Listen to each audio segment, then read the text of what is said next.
Prezado telespectador, este é o programa Assim Está Escrito. O que está escrito na Bíblia é o que dá o título a este programa e é o que nós queremos pregar. Somente o que está escrito na Bíblia. Fora disto, é heresia. Hoje nós queremos falar sobre um assunto muito pouco falado. Lavoura do Senhor. Diz o apóstolo Paulo aqui aos Coríntios: vós sois a lavoura de Deus. O que é uma lavoura? Para aquele que viveu na roça, sabe muito bem o que é uma lavoura. Planta-se arroz, feijão para o alimento, planta-se cebola, alho para tempero e planta-se o trigo para fazer o pão. Agora Paulo diz que nós somos a lavoura, não essa lavoura que vemos com os nossos olhos, mas a lavoura de Deus. Aquela lavoura que a gente vê pela fé e a gente enxerga mesmo uma coisa maravilhosa. Para termos uma boa lavoura, nós temos que primeiramente ver o terreno. Que tipo de terreno nós vamos usar para lançar a semente, para que ela cresça e nos dê o fruto. Depois temos que ver que tipo de semente que nós vamos lançar nessa terra boa. Jesus Cristo, nosso Senhor, contou a parábola do semeador.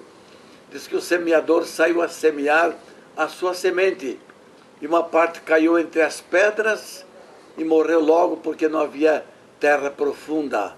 Outra caiu entre espinhos, e os espinhos deste mundo, as riquezas, sufocaram e a planta não cresceu.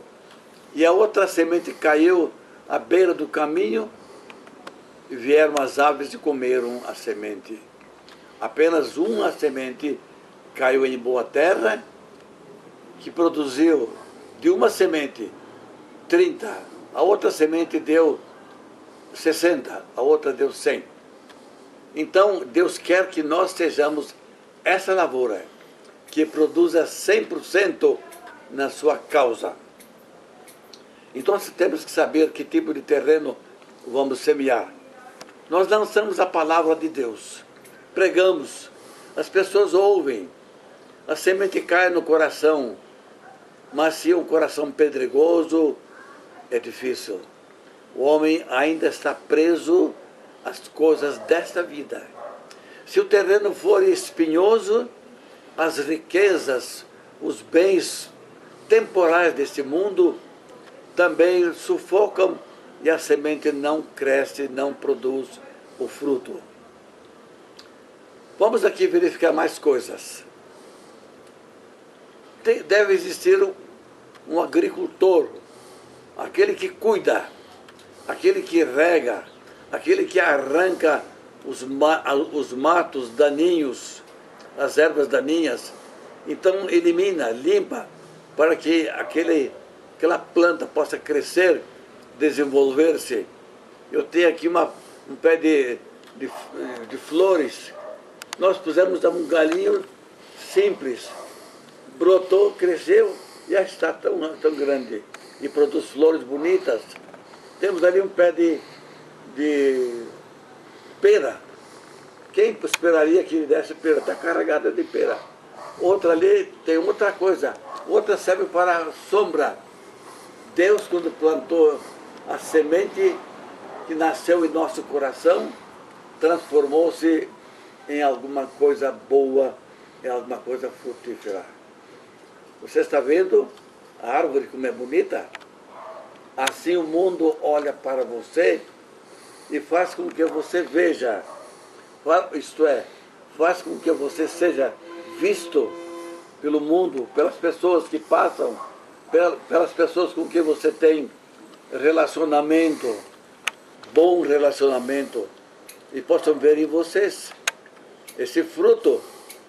E o fruto não é para apenas você que plantou, mas para todos aqueles que porventura estejam necessitando de fazer uso desse fruto e saciar a sua necessidade. Vós sois a lavoura de Deus. Mas para ser uma lavoura, tem que haver um bom campo. A igreja é um campo onde o pregador, o pastor, lança a semente, prega a palavra, e essa palavra cai no coração de um, de outro, de outro, de outro, e de repente a igreja cresce, torna-se uma lavoura maravilhosa, lavoura de Deus. E Deus olha para essa lavoura verdejante e frutífera, fica também maravilhado, porque Ele, antes de nós existirmos, criou essa terra, plantou tanta coisa bonita, tantas árvores frutíferas. E quando nós fomos colocados aqui, encontramos tudo isto plantado por Deus. Mas agora Deus quer que a nossa vida seja também semelhante. Uma lavoura exige da parte do agricultor um pouco de atenção. O adubo. Existem até firmas que preparam adubo e vendem para aqueles que plantam, para que a sua lavoura possa ser bonita. Aqueles pés de milho crescendo, trigo. Nós passamos há poucos dias numa fazenda. A fazenda onde eu morei, onde nasceram os meus 2 irmãos. E havia muito café. Hoje não tem mais café. Não encontramos nem sequer um pé de café. Mas olhamos, vimos lá uma coisa bonita, era soja. E os homens estavam lá colhendo aquela soja com a máquina. Um dia o Senhor Jesus vai mandar os seus anjos para virem colher dessa lavoura o fruto. E eles vão colher. E aquilo que não presta, aquilo que não é aproveitável, eles vão lançar lá no monte e vão queimar com fogo que nunca se apaga. Porque são pessoas que serão queimadas porque não fizeram caso de Deus, não obedeceram a sua palavra, não deram importância à Bíblia, que falava que Jesus poderia transformar a nossa vida numa lavoura bonita. Nós encontramos no livro do profeta Isaías, capítulo 58, onde ele fala que Deus quer transformar a nossa vida numa lavoura, num jardim regado. O que é um jardim regado? Pode ser flores, pode ser também frutas, bem regado, bem viçoso. O certo salmista escreveu lá no livro do Salmo, Salmo 92, a respeito dos que levaram a sério esse assunto. Diz assim: até na velhice darão fruto, serão viçosos e florescerão como a palmeira na casa do Senhor. Eu, quando era jovem, eu gostava muito de conversar com pessoas idosas. Tinha prazer, não sei porquê, mas era meu prazer. Lembrava do meu avô, da minha avó. Então eu chegava perto, conversava, visitava as pessoas idosas, fazia uma oração. E já cheguei a pregar essa mensagem, que na velhice darão frutos. Então nós tivemos na nossa igreja, quando eu era jovem ainda, um casal de idosos. Não perdiam uma reunião sequer. Reunião de quarta-feira, lá estavam eles para orar.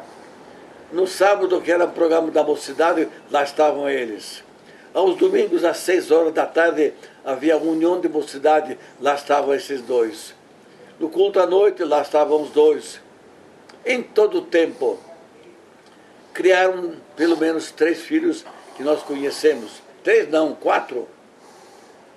E eram todos eles crentes em Jesus, seguiam a Cristo, porque esses idosos souberam dar importância à palavra de Deus e educarmos seus filhos no temor de Deus. A sua vida, o seu lar, era um verdadeiro jardim regado. Era a lavoura de Deus. Precisamos colocar o adubo, regar, jogar água quando faltam as chuvas, para que cresça e a nossa vida floresça e que Deus se agrade da nossa vida, do nosso coração, do nosso procedimento. Mas, diz lá no livro de Provérbios que o rei Salomão passou por um lugar onde havia antes verduras, havia coisas bonitas, só que ali trabalhava um preguiçoso. Ele passou por lá, mais tarde olhou, aquele campo estava cheio de urtigas, cheio de espinhos, não havia fruto nenhum, porque o homem preguiçoso não cria na possibilidade de ter uma linda lavoura. Deus confiou a cada um de nós uma lavoura bonita. Deus quer que nós cultivemos. Lá no livro de Eclesiastes, fala o rei Salomão, ele, ou melhor, fala ele lá sobre a lavoura, sobre coisas bonitas, mas diz que a lavoura de uma pessoa estava seca. Estava completamente seca. Então ele diz assim, a lavoura, ou antes a vinha que me deram, eu não guardei, eu não cuidei. Há muita gente que recebe do Senhor a vinha para ser cuidada, uma lavoura, mas passando por lá, olhamos, não tem nada. Nós já passamos em casa de pessoas onde não tem nada, ninguém se anima, tem uma terra ali que poderá produzir frutos, não semeiam nem sequer uma cebolinha, um alho para tempero, não semeiam alface, compram tudo, não aproveitam bem aquela terra produtiva que o Senhor confiou. Assim a vida espiritual de muita gente que recebeu do Senhor tanta possibilidade, tanta riqueza, mas não sabe cultivar. Não sabe não quer cultivar, é preguiçoso. Vai ter com formiga, ó preguiçoso. Isso é sábio. Há muita gente preguiçosa neste mundo que precisava formar uma lavoura do Senhor bem bonita. Virá o dia em que Deus vai exigir de todos nós o fruto. Vai chamar-nos até a sua presença e vai perguntar, onde é que estão os frutos? Onde é que está o rendimento dessa terra? Por que ela permaneceu infrutífera? Por que você não preparou? Por que você não cuidou? Por que não regou? Por que não adubou? O Senhor vai perguntar. E vamos dar para Deus o quê? Folhas secas, folhas sem fruto, porque não houve diligência, não houve interesse de nossa parte para podermos cultivar da lavoura que o Senhor nos confiou. Amigo ouvinte, meu caro irmão, você que crê em Jesus, você que tem a Bíblia, leia a sua Bíblia, leia, conheça essas verdades e torne a sua lavoura da sua vida num jardim regado, um jardim maravilhoso. Olha bem para o futuro, da visão de João, o apóstolo, que foi que ele viu? Ele foi arrebatado, ele viu lá o reino celestial que o Senhor Jesus Cristo havia preparado para aqueles que o amam. Lá estava o rio da água da vida, lá estava a árvore da vida plantada em ambas as margens do rio da água da vida, produzindo frutos de mês em mês. Cada mês dava um tipo de fruto. Deus quer colher o fruto da nossa vida, quer que nos preparemos para lá vivermos e podermos colher os frutos que o Senhor preparou para nós. Cada um de nós receberá do Senhor aquilo que o preocupou na sua vida, aquilo que tomou grande parte da sua vida para desenvolver os seus talentos, os seus bens que o Senhor lhe entregou. Confie no Senhor os seus bens, deixa-os render, deixa-os produzir bastante, deixa a lavoura de Deus da sua vida seja maravilhosa, bonita, crescente, florescente e frutífera. Fazemos votos de que Deus tenha falado ao seu coração com muita clareza para fazê-lo compreender esta grande verdade. E que Deus seja louvado pela sua palavra, que podemos anunciá-la nesta hora. Amém.